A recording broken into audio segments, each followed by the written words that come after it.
பிரியமான தேவனுடைய பிள்ளைகளே, கியப்கவன் சேனலுக்கு உங்களை அன்புடன் வரவேற்கிறேன். இன்றைய இறை வார்த்தைகள் வாசிக்க கேட்கலாம் வாங்க. ஜனவரி மாதம் தேதி 5, 2025 ஞாயிற்றுக்கிழமை. ஆண்டவரின் திருக்காட்சி பெருவிழா. முதல் வாசகம். ஆண்டவரின் மாட்சி உன்மேல் உதித்துள்ளது.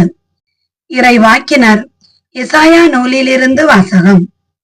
அதிகாரம் 60, இறை வார்த்தைகள் 1-6 வரை.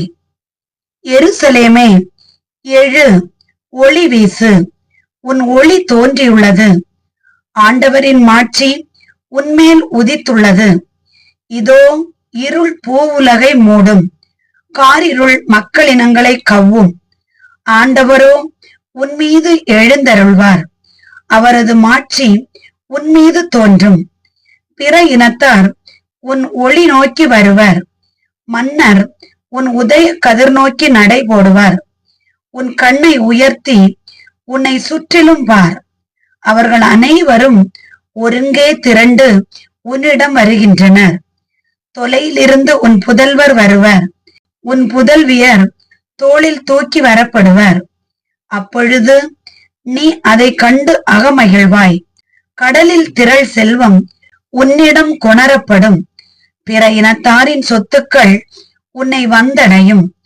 ஒட்டகங்களின் பெருந்திரள் உன்னை நிரப்பும். மீதியான், ஏப்பாகு ஆகியவற்றின் இளம் ஒட்டகங்களும் வந்து சேரும்.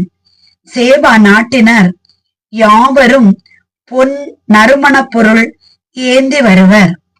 அவர்கள் ஆண்டவரின் புகழை எடுத்துரைப்பர். இது ஆண்டவரின் அருள்வாக்கு. இறைவா, உமக்கு புகழ். பதிலுரை பாடல். திருப்பாடல் அதிகாரம் 72, இறை வார்த்தைகள் 1, 2, 7, 8, 10, 11, 12, 13. பல்லவி. ஆண்டவரே, எல்லா இனத்தவரும் உமக்கு ஊழியம் செய்வார்கள். ஆண்டவரே, எல்லா இனத்தவரும் உமக்கு ஊழியம் செய்வார்கள். கடவுளே, அரசருக்கு உமது நீதி தீர்ப்பை வழங்கும் ஆற்றலை அளித்தருளும். அரச மைந்தரிடம் உமது நீதி விளங்க செய்யும். அவர் உம் மக்களை நீதியோடு ஆழ்வாராக. உம்முடையவரான எளியோர்க்கு நீதி தீர்ப்பு வழங்குவாராக. பல்லவி. ஆண்டவரே, எல்லா இனத்தவரும் உமக்கு ஊழியம் செய்வார்கள். ஆண்டவரே, எல்லா இனத்தவரும் உமக்கு ஊழியம் செய்வார்கள். அவர் காலத்தில் நீதி தழை தோங்குவதாக. நிலா உள்ளவரையில் மிகுந்த சமாதானம் நிலவுவதாக.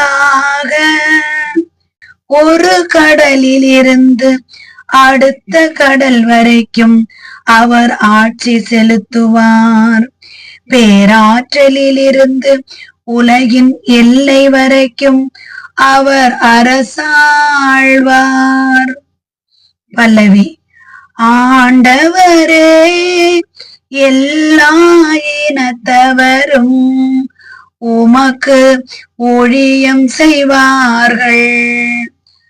ஆண்டவரே, எல்லா இனத்தவரும் உமக்கு ஊழியம் செய்வார்கள். தர்சீசு அரசர்களும் தீவுகளின் அரசர்களும் காணிக்கைகளை கொண்டு வருவார்கள். சேபாவிலும் உள்ள அரசர்கள் நன்கொடைகளை கொண்டு வருவார்கள். எல்லா அரசர்களும் அவர் முன் தரை மட்டும் தாழ்ந்து வணங்குவார்கள். எல்லா இனத்தவரும் அவருக்கு ஊழியம் செய்வார்கள். பல்லவி.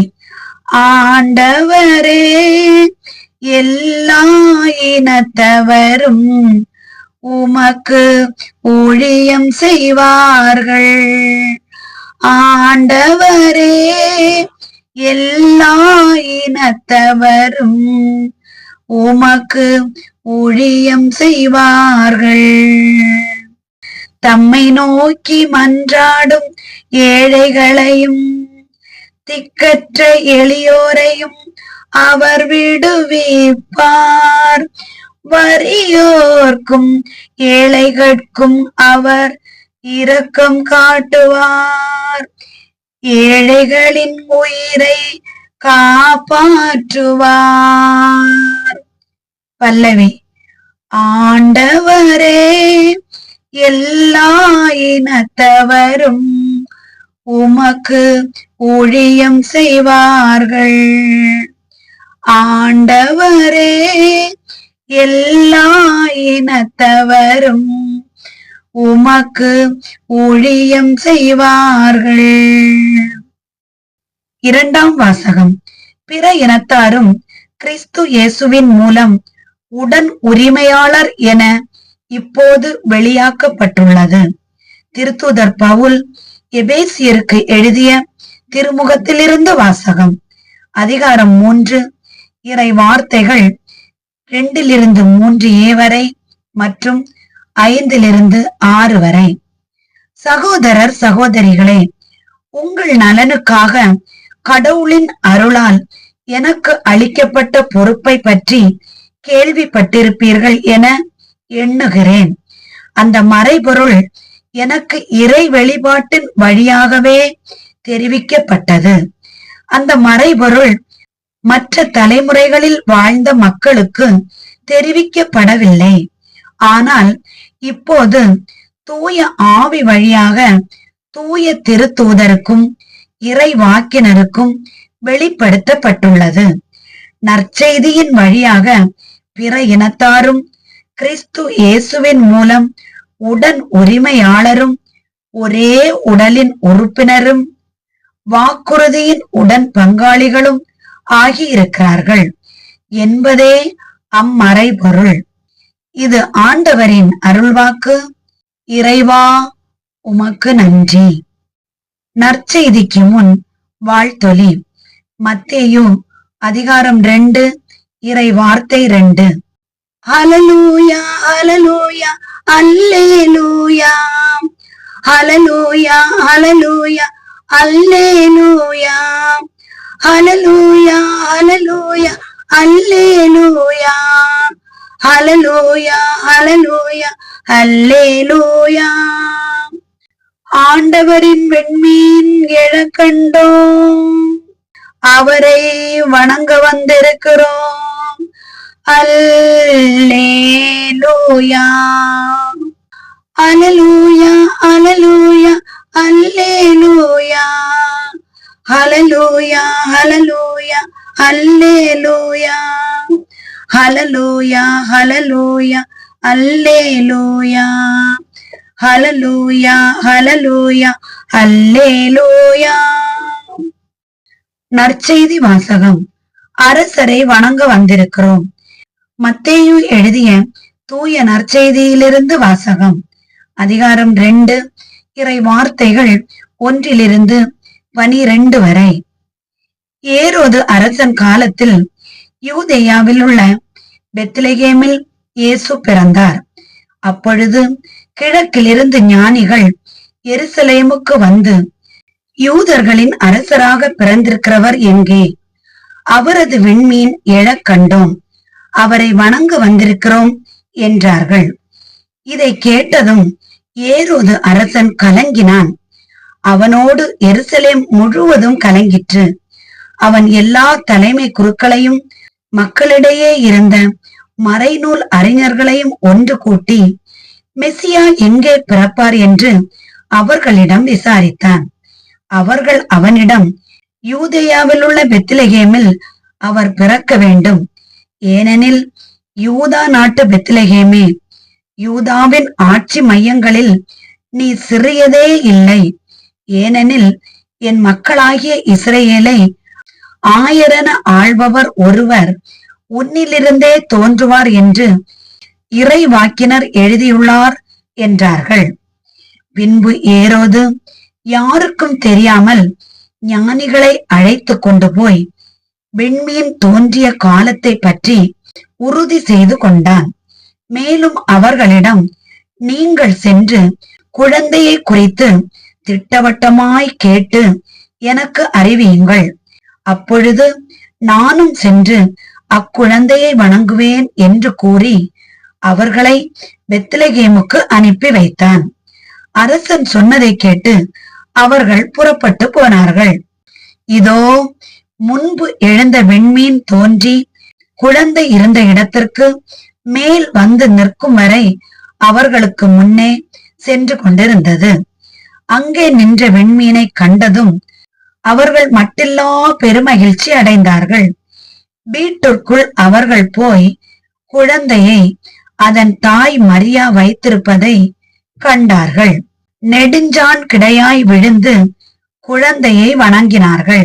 தங்கள் பேழைகளை திறந்து பொன்னும் சாம்பிராணியும் வெள்ளை போலமும் காணிக்கையாக கொடுத்தார்கள்.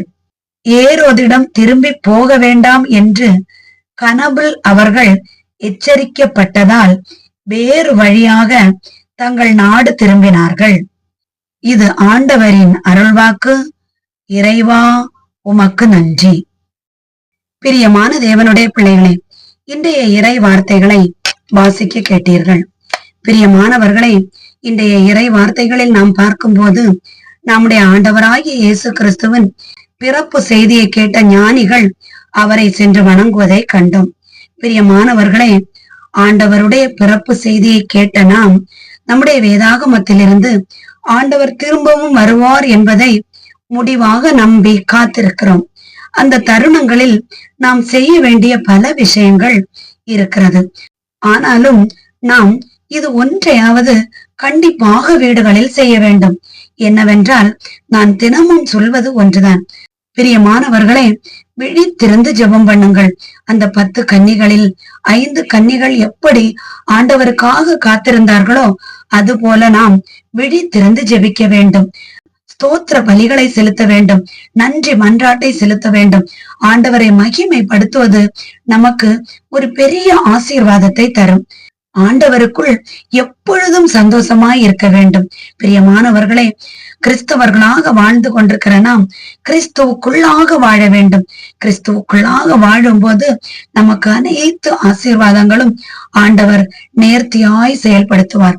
இந்த ஒவ்வொரு வார்த்தையின் வாயிலாக நம்முடைய ஆண்டவராகிய இயேசு கிறிஸ்து அனைவரையும் ஆசீர்வதித்து காத்திரட்சித்து வழி நடத்துவாராக.